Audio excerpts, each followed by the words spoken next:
உலகிலேயே வேறு எங்கும் இல்லாத அளவில் பிரம்மாண்டமான குடை அண்ணாமலையாருக்கு சாற்றப்பட்டது.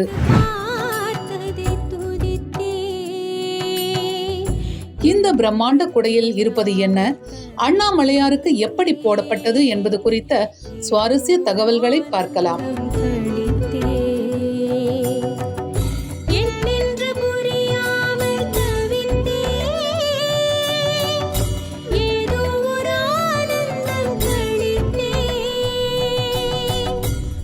திருவண்ணாமலை திருக்கார்த்திகை தீப திருவிழா உலக பிரசித்தி பெற்றது.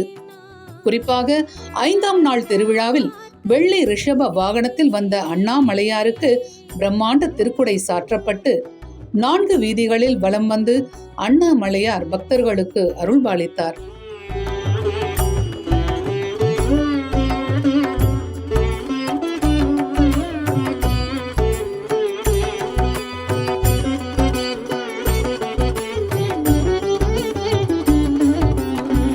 அதனைத் தொடர்ந்து நாட்டுக்கோட்டை நகரத்தார்களால் 200 ஆண்டுகளுக்கு முன்பு திருக்கோயிலுக்கு கொடுக்கப்பட்ட வெள்ளி ரிஷப வாகனத்தில் அமர்ந்திருந்தார் அண்ணாமலையார்.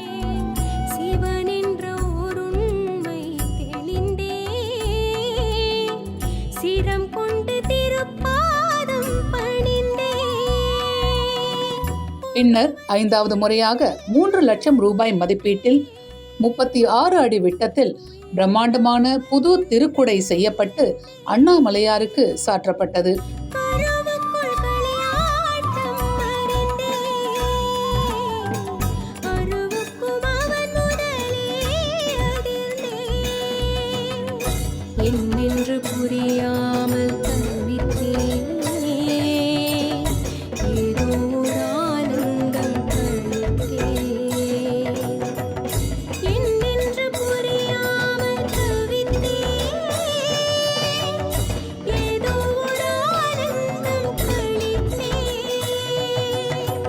இதையடுத்து ரிஷப வாகனத்தில் அண்ணாமலையார் அமர்ந்தவுடன் பிரபை சாற்றப்பட்டது.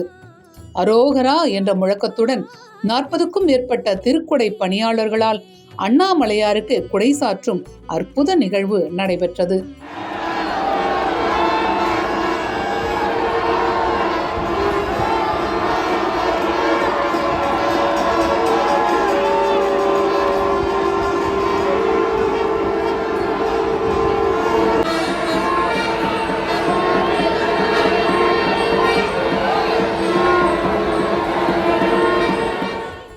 அற்புத நிகழ்வு குறித்து பேசிய பிச்ச கமிராசு விஜயகுமார், அண்ணாமலையாருக்கு திருக்குடை போடும் பணியாளர்களுக்கு சவாலாக இருப்பது ஒரு விஷயம்தான்.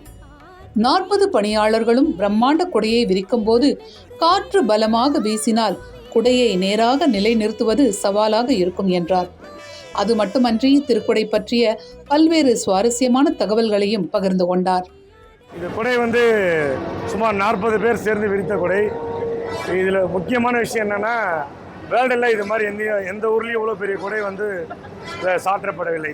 ஏன்னா இந்த சப்பரத்தோடைய அளவு 20க்கு 20 அடிக்கு 20 அடி இருக்கின்ற அந்த சப்பரத்தில் இவ்வளோ பெரிய வாகனத்துக்கு இவ்வளோ பெரிய சாமிக்கு குடை சாற்றுவது உலகத்தில் எங்குமே இல்லை. இது காண கிடைக்காத ஒரு அற்புதமான காட்சி. இது குடை விரிக்கும் போது உங்களுக்கு ஏற்பட்ட சவால்கள் குடை விரிக்கின்ற பொழுது வருடம் காற்று அடிக்கும், பலமான காற்று வீசும்.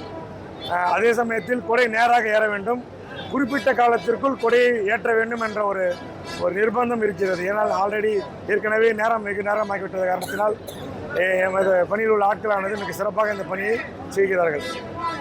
சவால் என்பது அந்த குறிப்பிட்ட ஒரு 10 நிமிட நேரத்திற்குள் இந்த கொடை ஏற்ற வேண்டும், நேராக ஏற வேண்டும் என்பது மிகப்பெரிய ஒரு சவாலாக கருதப்படுகிறது. இதையடுத்து திருக்குடை சாற்றியவுடன் பஞ்சமூர்த்திகளுக்கு மகா தீப ஆராதனை நடைபெற்றது.